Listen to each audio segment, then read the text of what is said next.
ওখানে বসেছিলাম, তো এই গাড়িটা ওখান থেকে ধান টান ফেলে আসতেছিল, আর এই গাড়িটা আসতেছিল। এই গাড়িটা কোনো দোষ নেই, এই ট্রাক্টর বেলা এসে লাগাচ্ছে। তারপরে এরকম দুর্ঘটনা, এই গাড়িটা এই দিক থেকে আসছিল আর এই গাড়িটা ওই দিক থেকে পার হচ্ছিল।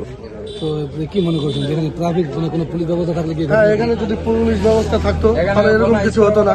এখানে সামনে একটা স্কুল আছে, আমি নিজেও পার্সোনালি অনেকদিন বাচ্চাগুলোকে পার করে দিয়েছি। এখানে যেরকম ওই সামনে গাছগুলো আছে, দেখা যায় না কিছু। পুলিশগুলো তো সামনে তোমার দাঁড়িয়ে থাকে, কোনো দেখাশোনা কিছু করে না। ওদের শুধু হাতটা দাও, বাস কাজ হয়ে যায়। কি দাবি চাচ্ছেন? দাবি চাচ্ছি এখানে যাতে একটা ভালো ট্রাফিকের ব্যবস্থা করে দেয়, যাতে কোনো সমস্যা না হয়। এখন এরকম একটা দুর্ঘটনা ঘটছে, সামনে আরো হতে পারে। সামনে আরো বড় স্কুল আছে, সামনে 50 মিটার আরো বড় দুর্ঘটনা ঘটতে পারে।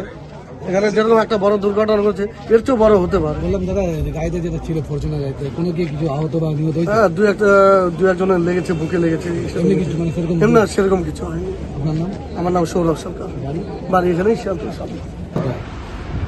कैसे हो? बस एक ट्रैक्टर आया उधर से पूरे स्पीड में और फिर वो टक्कर मार दिया। कहाँ से कहाँ जा रहे?